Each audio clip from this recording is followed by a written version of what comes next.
Este es uno de los 25.000 controles que se pueden encontrar hasta el domingo en calles y carreteras. Policía y Guardia Civil inspeccionan el consumo de drogas o alcohol entre los conductores.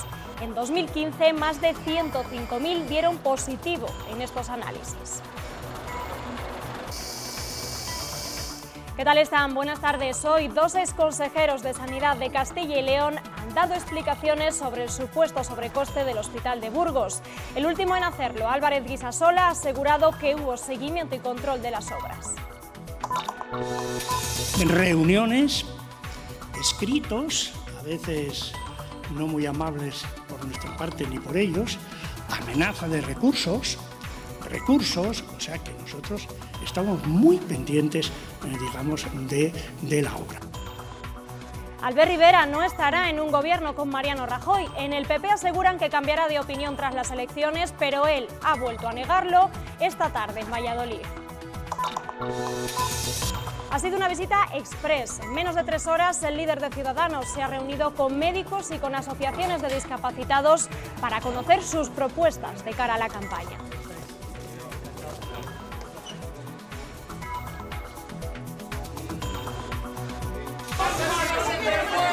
Casi llegan a las manos.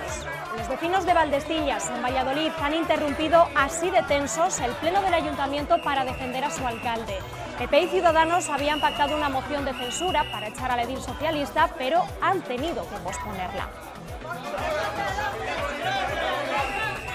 El archivo de Simancas atesora 4 siglos de historia de España. Guarda documentos que podrían recomponer todo lo que pasó entre la época de los Reyes Católicos y el régimen liberal. Esta memoria española aspira a convertirse ahora en memoria del mundo de la UNESCO. Que es fundamental para conocer la historia de Europa y del mundo atlántico en los siglos XVI hasta finales del XVIII.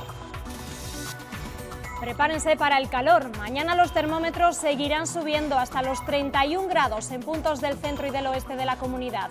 Tendremos un martes soleado, como ven, con algunas nubes en las zonas de montaña. Las decisiones más importantes sobre el Hospital de Burgos se tomaron mientras ellos eran consejeros de Sanidad. La elección del modelo, la contraposición de la empresa y las modificados de las obras. César Antón y Francisco Javier Álvarez Guisasola han defendido hoy en las Cortes la legalidad y el aval técnico de todos y cada uno de estos pasos. La oposición ha criticado que algunas preguntas se estén quedando sin respuesta en esta comisión. Ni descuidos de la Junta en la vigilancia de las obras. Reuniones, escritos, a veces no muy amables por nuestra parte ni por ellos. Ni tampoco al controlar el aumento del coste en equipos. 5 años en tecnología médica es mucho, ¿eh? Francisco Javier Álvarez Guisasola, consejero de Sanidad desde 2007 a 2011, ha defendido que el segundo modificado del proyecto durante su mandato fue debido a importantes mejoras, tanto en espacio como en medios, algo que no ha convencido a todos. El sobrecoste que implica el modificado del equipamiento es demasiado elevado para que no se preveyese en un inicio. Que se subastó, porque resulta que lo que se adjudicó no tiene nada que ver con lo que se ejecuta después. Y como ejemplo, el helipuerto incluido en este modificado y que según la oposición ya estaba en el proyecto original. Cuando estamos a punto de que una empresa sea sancionada por incumplimiento del contrato, se hace un cambio de obra que oportunamente la salva de esta. Existía un proyecto inicial para construir un hospital y con el paso del tiempo parece que se ha construido otro hospital. Frente a las críticas una vez más al modelo, se ha convertido en un auténtico esperpento, parece una ruina. Álvarez Guisasola ha asegurado que sin él hoy día Burgos no tendría hospital. Y ha recordado que en todo momento los modificados, además de recibir el visto bueno de los profesionales, fueron legales. Ni laxitud con la empresa adjudicataria. No, ningún trato de favor. Ni dudas sobre la conveniencia del modelo ni sobre el proceso de contratación. Un procedimiento en lo legal impecable. César Antón, consejero de Sanidad en el momento de adjudicación de la obra del Hospital de Burgos, ha insistido en la argumentación expuesta el viernes por el presidente Herrera. El PSOE se lo ha reprochado. No se mueve ni un ápice del discurso oficial machacón. Y al igual que Podemos, los socialistas han insistido el porqué de la empresa elegida. Sigue resultando extraño que la penúltima en valoración sea al final la seleccionada. Y en por qué la colaboración público-privada. Cuando se va a establecer un sobrecoste de 800 millones de euros, es probable que la decisión no fuese tan correcta. Los procedimientos que avalan las decisiones son todos los procedimientos técnicos. Ciudadanos ha ido más allá, inquiriendo en los problemas financieros de la UTE y en los retrasos. Y usted tiene que tomar una decisión, y es si prosigue la obra o actúa de tal manera que se cancele la concesión. Antes de eso, de cualquier decisión de esa, está el interés público general. Y el resultado de la obra, según Antón, ha demostrado que tanto la decisión técnica como la política fueron correctas. Y hoy también se han retomado las declaraciones ante el juez por el caso de la Perla Negra. Han comparecido el actual director general de Tributos, Armando Baeta, y el viceconsejero de Economía, Carlos Martín Tobalina. Cuando se compró el edificio de Arroyo eran consejeros de la empresa pública Gesturcal. Según EFE, ambos han afirmado que era la Consejería de Economía la que tomaba las decisiones y que aunque el precio inicial del inmueble era de 72 millones, se rebajó hasta los 52. Jesús Terciado, el expresidente de CECAL y de CEPIME, ha sido procesado porque pudo cobrar de la patronal con facturas falsas. El juez pide a la Fiscalía que le acuse de apropiación indebida, de estafa, falsedad y delito societario. Según el auto al que ha tenido acceso el Confidencial, Terciado cobró 400.000 euros a través de dos de sus empresas por trabajos inexistentes. Terciado fue presidente de CEPIME entre 2010 y 2014. Poco más de 3 horas ha pasado Albert Rivera en Valladolid esta tarde en actos de precampaña. El líder de Ciudadanos ha reiterado al PP que no respaldará una hipotética investidura de Mariano Rajoy. Además, ha explicado una de sus propuestas sanitarias, un fondo de cohesión autonómico para que sea igual en toda España. Insiste en su negativa a apoyar a Rajoy, aunque en el PP crean que va a hacer lo contrario, y lanza este mensaje tanto para Génova como para Ferraz para después de las elecciones. Parece que o mantienen la silla o la conquistan, o se reparten ministerios o no hay gobierno. Oiga, mire, España no puede esperar a la silla de nadie. Lo ha dicho en una visita a Valladolid en la que se ha reunido con una plataforma de discapacitados y con médicos y catedráticos de medicina. Les ha trasladado sus propuestas en materia sanitaria, como blindar la universalidad de la sanidad como un derecho en la Constitución. Para que ningún gobierno, sea del color que sea, pueda cargarse la joya de nuestra corona, que es el servicio público de la sanidad. Y promete que sea igual para todos los españoles con una tarjeta sanitaria única y reformando el sistema de financiación autonómica para crear un fondo de cohesión compartidas para la sanidad. Y está bien que pueda gestionarse un hospital o un centro de salud desde una comunidad autónoma. Lo que no está bien es que no tengamos los mismos derechos todos los españoles. En cuanto a las fórmulas de gestión, que haya colaboración público-privada nos parece razonable, pero exige que siempre sea transparente. El presidente de CERMI, el del comité que representa a los discapacitados en Castilla y León, ha pedido hoy al PSOE en las Cortes que las instituciones apoyen los centros especiales de empleo. Tudanca le ha dicho que es necesario establecer un suelo social para evitar recortes en los servicios sociales como los que hemos vivido en los últimos años y espera que este mes el Gobierno regional presente el plan estratégico para la discapacidad. Que impida que lo que ha sucedido en esta crisis económica vuelva a suceder, y es que se recorte en los servicios sociales, en la atención a la dependencia y también en los recursos que se destinan a las entidades del tercer sector. Primero, no se ahoguen consumiendo todos sus recursos en el sistema de dependencia y que el sistema de dependencia se convierta en lo que en realidad debe de ser, ¿no? Una ley que permita a las personas con discapacidad, a las personas dependientes, generar proyectos de vida. Representantes de Podemos, de ciudades y de pueblos de la cuenca del Ebro han pedido al Gobierno que Garoña siga cerrada. Han entregado en el Ministerio de Industria las mociones aprobadas en varios municipios de esa región en contra de reabrir la central nuclear. La consideran obsoleta y peligrosa. Demandan al Gobierno un plan de reindustrialización de la zona para reubicar a los trabajadores y también que elimine las trabas para favorecer el autoconsumo energético.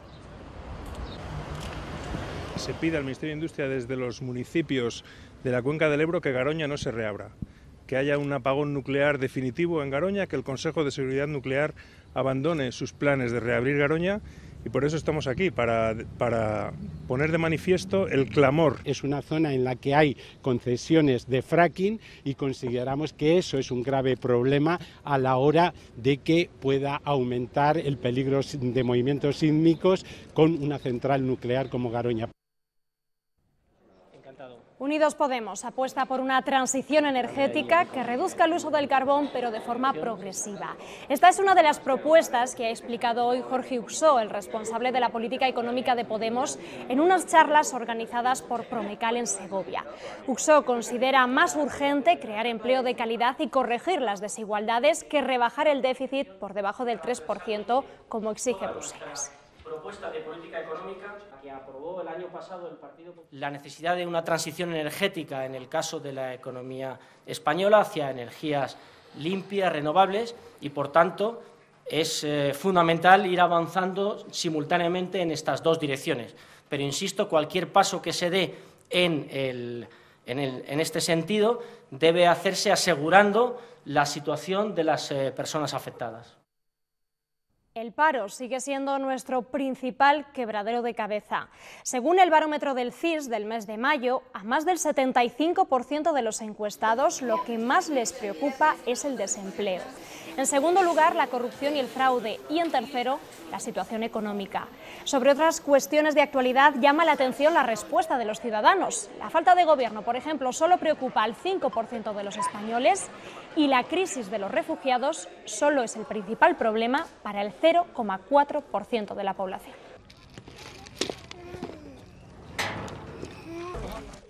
Según ha podido saber Castilla y León Televisión, Mariano Rajoy pasará las últimas horas de la precampaña electoral en Castilla y León. El jueves por la mañana participará en un acto público junto a Juan Vicente Herrera en la capital del Tormes. Por la noche, el presidente del PP de la comunidad pegará los carteles en Burgos. Fin de precampaña en Salamanca. Mariano Rajoy vuelve a la comunidad pocos días después de haber visitado Burgos. Rajoy y Herrera participarán este jueves por la mañana en un acto público en la capital charra y después prepararán la pegada de carteles.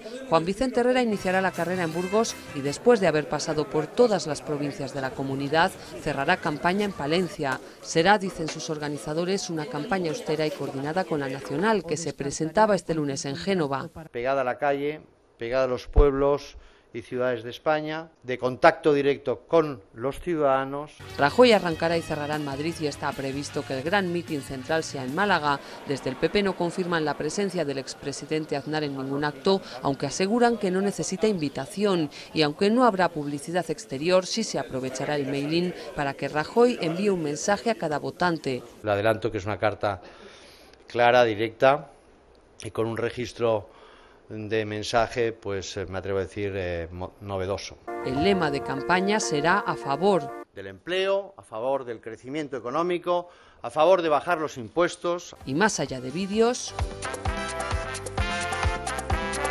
el Partido Popular también se ha provisto de una nueva versión de su sintonía.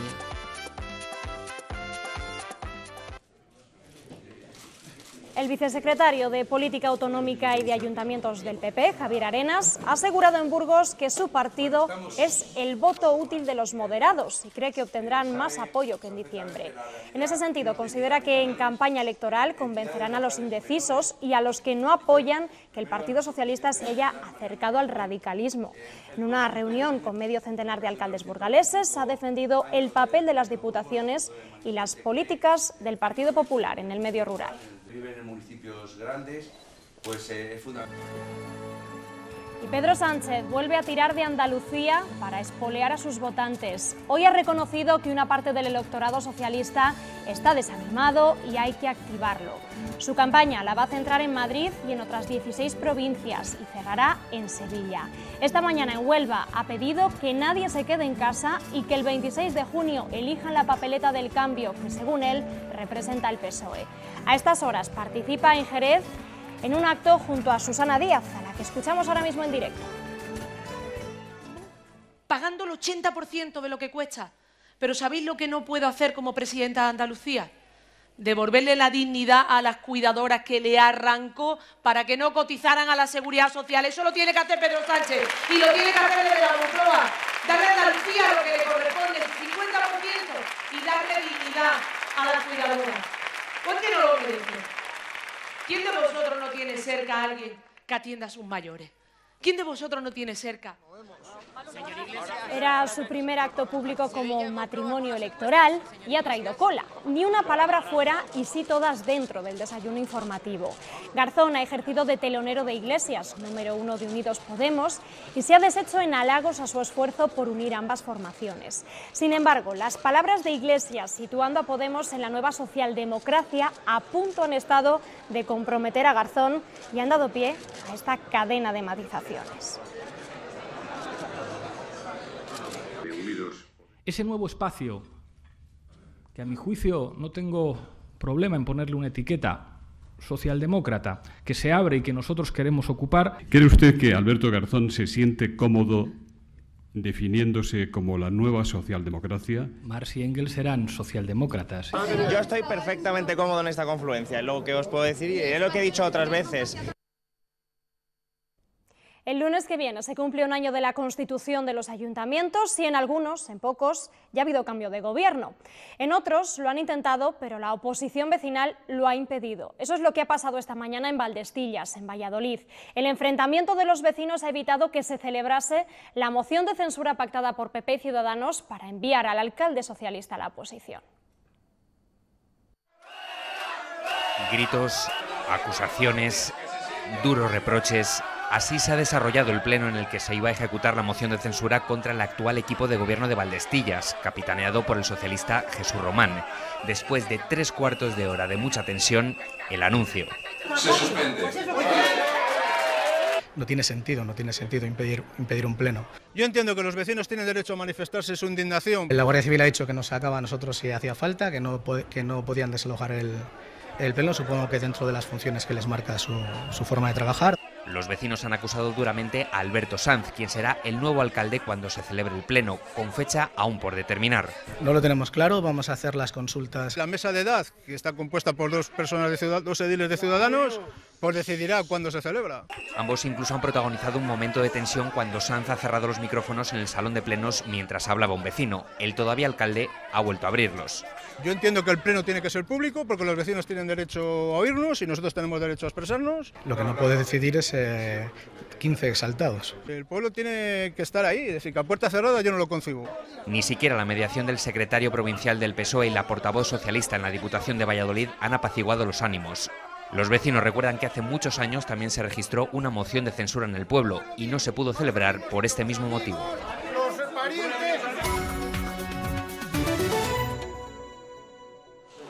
Posturas enfrentadas y fin de la unidad sindical. Así ha resultado hoy la 6ª reunión negociadora del convenio del sector de la pizarra en Castilla y León. Las organizaciones patronales han presentado como última oferta un 0,25 de incremento salarial para cada uno de los 3 años de convenio, un 0,10% más que la oferta anterior. Comisiones Obreras no se ha movido de su planteamiento y reclama un incremento salarial del 4,5%. UGT ha rebajado su petición hasta el 2,75%.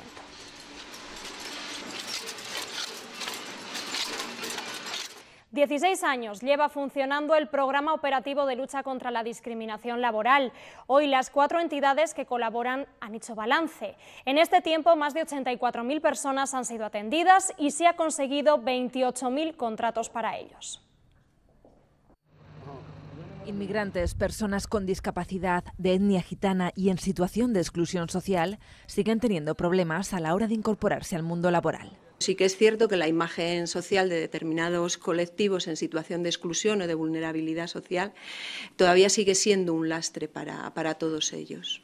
Aunque el camino a recorrer es largo, las empresas empiezan a ver el valor añadido de estos colectivos. Hemos trabajado con cientos de empresas en este trabajo de inserción laboral, buscando prácticas laborales. El incremento en los 2 últimos años en cuanto al número de contratos también ha sido bastante más elevado, pero también hay que decir que la calidad del empleo ha bajado. Con los beneficiarios se trabaja a través de itinerarios personalizados, ya que tienen necesidades como el desconocimiento del idioma, la falta de formación o la falta de autoestima. No trabajar de manera con acciones aisladas, sino trabajar desde una lógica mucho más integral. El 70% de las personas que han conseguido empleo a través de este programa ha sido en el sector servicios. 13.000 puestos de trabajo se han mantenido gracias al apoyo de la Lanzadera Financiera de Castilla y León, una iniciativa que nació hace año y medio para apoyar proyectos viables que generen actividad económica y empleo en la autonomía.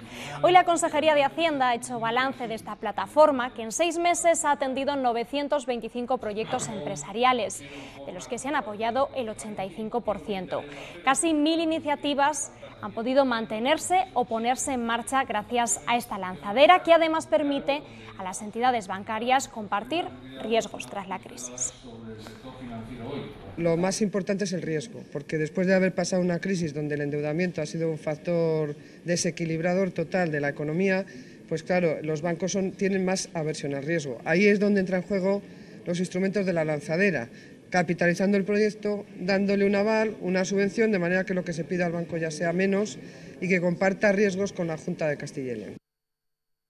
3 de cada 10 accidentes laborales tienen detrás el consumo de drogas. El alcohol, el tabaco y el cannabis son las que más se consumen en el ámbito laboral. Junta y agentes sociales han puesto en marcha, dentro del diálogo social, un nuevo modelo de intervención que considere la adicción como una enfermedad. Entre el 30 y 40% de los accidentes laborales está relacionado con el consumo de drogas en el trabajo. El consumo de drogas incrementa los accidentes laborales que afectan al rendimiento de los trabajadores, absentismo, reducción de la productividad, efectos nocivos en el clima laboral. El mayor consumo se da en los sectores de la construcción, la agricultura y los servicios, y hay una razón para ello. Por la situación del tipo de empresa que tenemos en Castilla y León. Más del 95% son empresas de menos de 10 trabajadores. Gobierno regional, empresarios y sindicatos han puesto en marcha un nuevo modelo de intervención sobre drogodependencia en el ámbito laboral. Uno de los objetivos es tratar el problema como una enfermedad y reservar el puesto de trabajo al empleado. Antes de llegar a medidas traumáticas, hay que hacer otros caminos para intentar, y si una persona tiene que coger una excedencia, pues hay que negociar. El protocolo de actuación aún está por diseñar, pero en él se incluye la figura del mediador, que será quien analice la situación y medie entre empresa y trabajador. El año pasado, la Guardia Civil pilló a 105.000 conductores que habían consumido alcohol o drogas antes de ponerse al volante. Esta semana vuelve a hacer controles específicos, más de 25.000 al día, tanto en carreteras como en vías urbanas. En este que vemos, el conductor ha dado negativo, pero este otro joven se ha quedado al límite de ser sancionado por la vía penal. Ha registrado una tasa de 0,60. La multa son 1.000 euros y 6 puntos del carné. Introduzca la boquilla por la parte fina. Sople hasta que yo le diga, ¿vale? Cuando quiera. Vale, correcto. Ha dado usted 0,0. Detrás de casi el 40% de los accidentes con muertos o heridos graves están el alcohol y las drogas.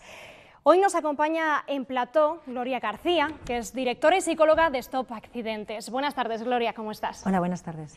Antes de hablar de todos estos temas, si le parece, vamos a ver un vídeo, porque hoy el CIS, la encuesta, ha preguntado a los españoles cómo y qué opinan y cómo valoran sus hábitos al volante. Si les preguntamos a los conductores cuáles son las infracciones que más cometen, cuesta sacarles una respuesta. Me considero bastante buen conductor. Hombre, puedes despistarte, pero vamos, por el móvil nunca, jamás. La gente va hablando por teléfono. Todos son grandes conductores, nadie reconoce sus errores. Eso es lo que se deduce de los datos del CIS. La mayoría no reconoce sus faltas. Casi un 75% asegura no hablar por teléfono. Un 37% dice no pasarse los límites de velocidad en carretera. Y la mitad reconoce que nunca aparca en doble fila, pero en cambio sí le echan la culpa a los otros conductores. Más de la mitad de los encuestados cree que son los demás los que caen en estas faltas. Y como factores que influyen en los accidentes, destacan este. Normalmente dicen que son despistes, descuidos. El móvil influye bastante. Puede ser que en algún momento pues se coja el móvil o vayas pensando en otras cosas. Aunque por encima de las distracciones piensan que el alcohol y las drogas son el principal motivo de accidente. Como receta, los encuestados sugieren más controles de tráfico. Más todavía. Y más duros, penas más duras. Dando un poco de información en los colegios para que los chicos empiecen desde pequeños. Un 21% cree que con más campañas de educación vial se evitarían muchos accidentes. Vamos a aprovechar la presencia de Gloria de Stop Desahucios para hacerle unas preguntas, porque el 75% de los encuestados por el CIS, aseguran que nunca hablan por teléfono mientras conducen. Me parece que cerca del 37-38% que no sobrepasan los límites de velocidad, pero en cambio a diario sí que vemos esas infracciones. ¿Qué pasa? ¿Que nos hace falta autocrítica? Evidentemente todos queremos mostrar la cara más amable, la cara más positiva, y cuesta decir la verdad, sobre todo cuando son conductas negativas. Admitir que alguien consume sustancias psicotrópicas o que esté de los límites de velocidad, pues evidentemente pues no lo van a admitir. Pero en los porcentajes que manejáis, en los análisis, en los estudios que hacéis, sí que es más elevado de lo que reconocemos, ¿no? Al menos al CIS. Sí, realmente la realidad es esa, que las encuestas, en este caso, pues nos dicen que efectivamente la gente habla por teléfono. Bueno, de hecho, las estadísticas hablan que el 60% de los accidentes de la siniestralidad son por causas de atención, que no hay falta de atención, con lo cual los despistes, el teléfono forma parte de esas distracciones. De esos despistes que al final desembocan en un accidente. Hay un 28% de estos encuestados que ven con buenos ojos que haya más presencia policial. Hemos visto que esta semana se van a hacer más controles de una campaña contra las drogas y el alcohol, la presencia de las drogas y el alcohol en los conductores. No sé si os parece que esa es una medida eficaz, si hace falta más presencia policial o más seguridad vial. Desde la plataforma Stop Accidentes abogamos efectivamente por una educación, formación vial, pero es importante también el control policial y el control del carné por puntos, que efectivamente ha hecho, en estos 10 años de existencia ha bajado las cifras de siniestralidad. Ambas formas de controlar las situaciones mejor que una. No sé si es más eficaz el miedo a que nos pille el radar, el miedo a que nos pille la policía y nos ponga una multa, a que nos quiten puntos de ese carné que lleva 10 años en vigor, como decías. ¿Funciona mejor el miedo que la educación? Ambas facetas es importante. Es importante, desde luego, de la educación de base, interiorizar los valores sociales, porque vivimos en sociedad. Entonces, interiorizar la sensibilización, la concienciación por el respeto de las normas sociales es fundamental. Pero como a veces es complicado interiorizar normas, necesitamos un control externo. Entonces, ambos factores son importantísimos.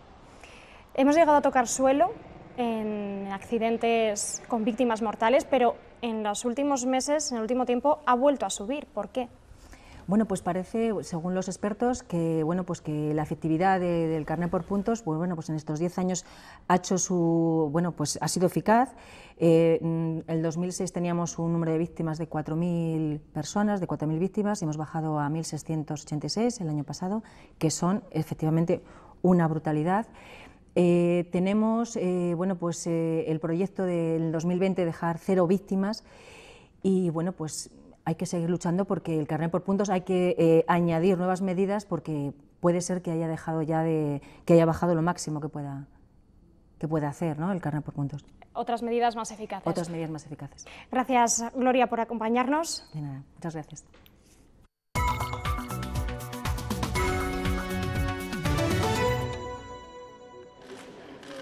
Nueva reunión de las comunidades con desafíos demográficos. Encuentro en Galicia a poco más de una semana para que Juan Vicente Herrera defienda en Bruselas el dictamen elaborado para reclamar a Europa una mayor respuesta a la pérdida de población.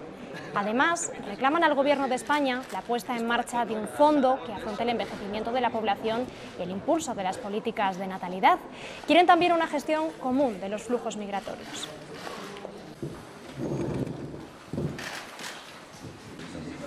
La sociedad no es la misma que hace varias décadas, y al igual que surgen nuevos problemas hay que adaptar nuevas soluciones. Al igual que nos preocupa el cambio climático, nos preocupa también la situación demográfica de envejecimiento en el conjunto de Europa.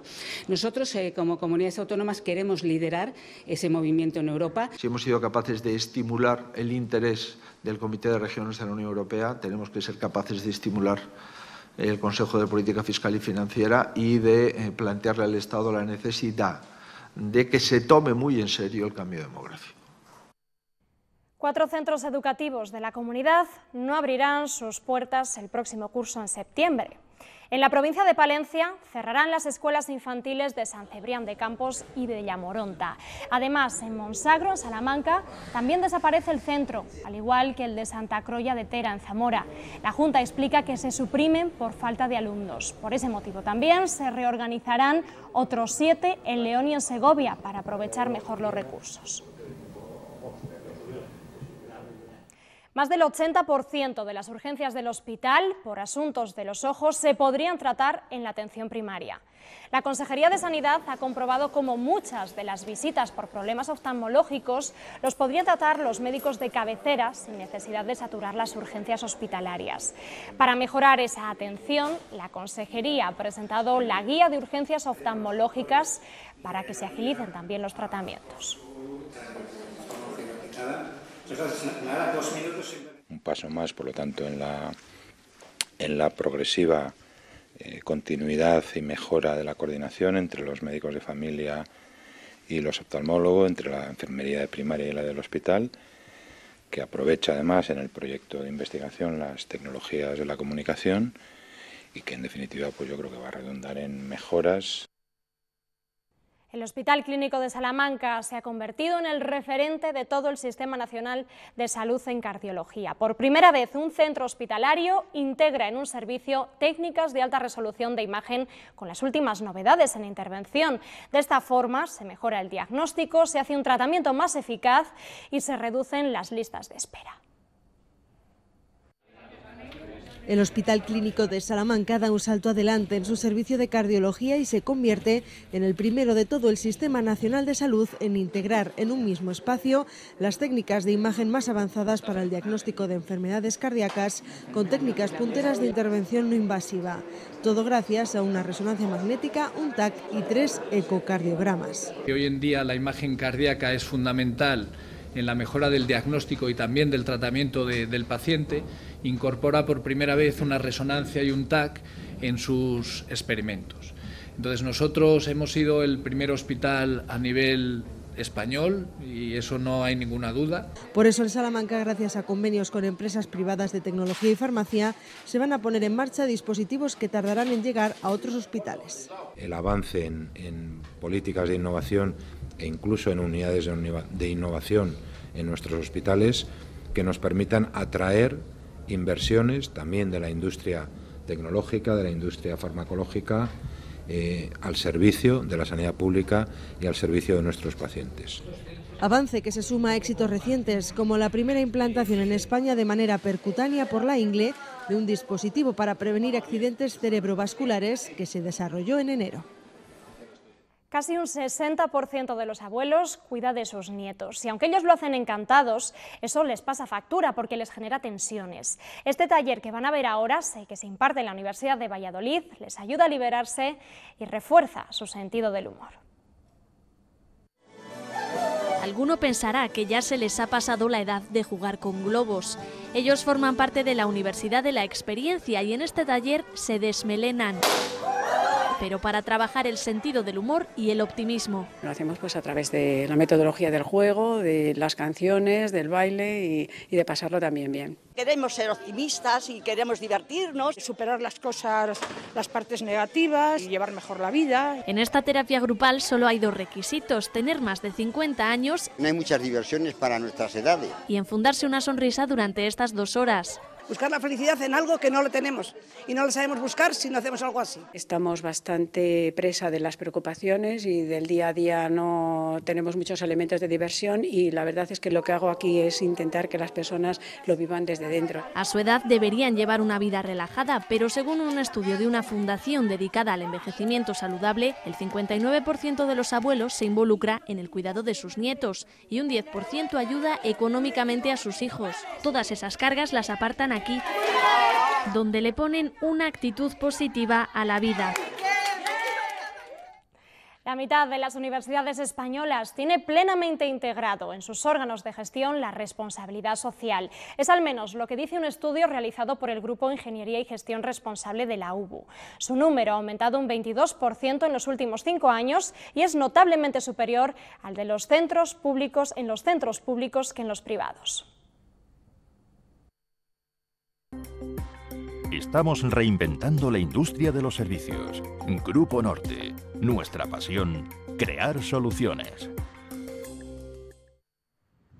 Las universidades, al igual que las empresas, cada vez son más conscientes de las ventajas que entraña ser socialmente responsables, adoptar una serie de prácticas que respondan a las expectativas de sus grupos de interés, alumnado, profesores, personal y también su entorno más cercano, tanto empresas como la sociedad donde están implantadas. Va en el valor intrínseco de la propia universidad. Nosotros estamos para formar a la sociedad y devolver a la sociedad lo que nos da día a día. Un estudio del Grupo de Investigación, Ingeniería y Gestión Responsable de la UBU concluye que el 48% de las universidades españolas han integrado este concepto en su modelo de gestión. Son socialmente responsables. Sobre una base de 81 universidades que hay, pues 39 son socialmente responsables. Son universidades RSU. De esas 39, 35 son públicas y 4 son privadas, es decir, en torno al 90% son universidades públicas. Por comunidades autónomas, Andalucía está a la cabeza, seguida por Madrid y Cataluña. En Castilla y León, tan solo la Universidad de Valladolid está reconocida como RSU. El resto están en la fase previa, es decir, realizan acciones de responsabilidad social, pero todavía no lo aplican en la propia institución. Un hombre de 51 años se recupera de una puñalada en el área de reanimación del Hospital Clínico de Valladolid. Anoche, a las 4:30 de la madrugada, apareció sangrando en este cruce de las calles Villabáñez y Cigüeña de la capital vallisoletana. 4 personas que viajaban en un vehículo por la zona lo recogieron y lo llevaron al centro médico de La Pilarica. Allí fue atendido de urgencia y trasladado al hospital, donde lo han operado y evoluciona favorablemente. Tiene varios antecedentes policiales. Por ahora se desconoce el motivo de la puñalada. Y la Guardia Civil de Ávila ha detenido en Arenas de San Pedro a un individuo por intento de homicidio a su pareja. El autor ha sido acusado de un delito de violencia de género, tenencia ilícita de armas y depósito de munición. La víctima, que sufrió una quemadura al rebotar un casquillo en la piel, no ha denunciado al presunto agresor.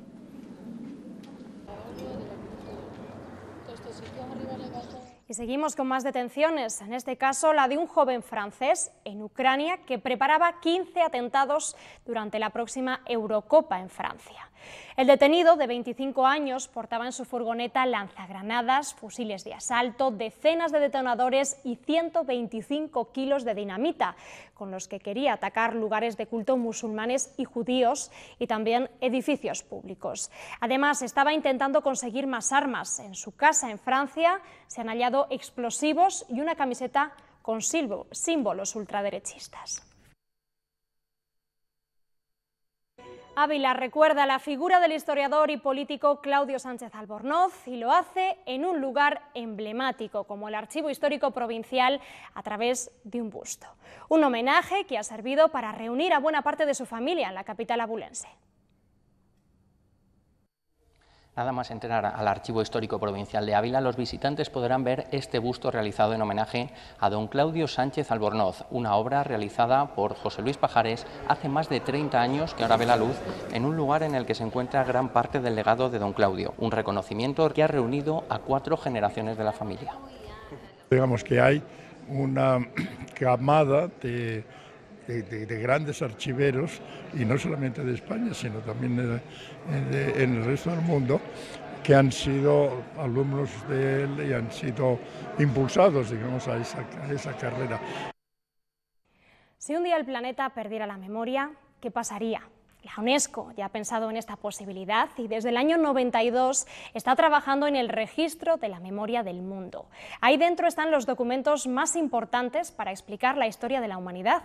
Ahora el Ministerio de Cultura ha propuesto al Archivo de Simancas para que forme parte de este selecto club.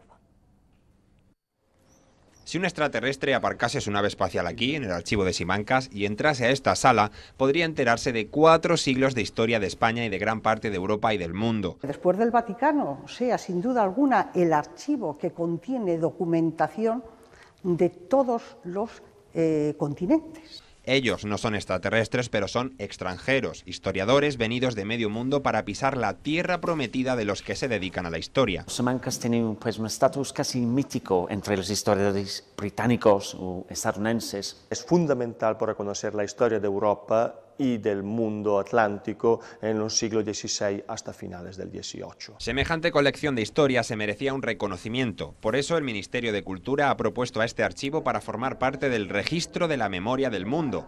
Es una especie de colección de lugares y documentos históricos que pueden explicar por sí solos la historia de nuestro planeta si un día perdemos la cabeza. Es la primera vez, eso sí, que se presenta un archivo en su conjunto. Eso es inusual, porque el registro más bien, sobre todo, contiene documentos aislados. En este registro mundial, Castilla y León ya ha aportado otros documentos valiosos como los decretos de León del siglo XII, los más antiguos de carácter parlamentario de Europa, y el Tratado de Tordesillas, que supuso la división del Océano Atlántico para que España y Portugal se repartieran la conquista del Nuevo Mundo.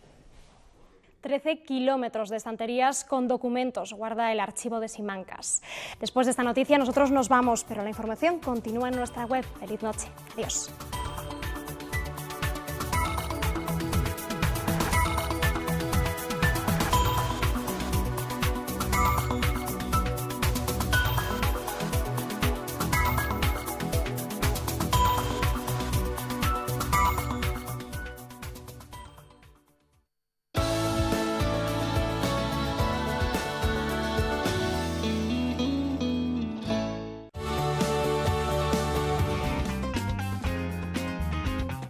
Vinos con denominación de origen Rueda. ¿Y si lo compartimos? Desde una gran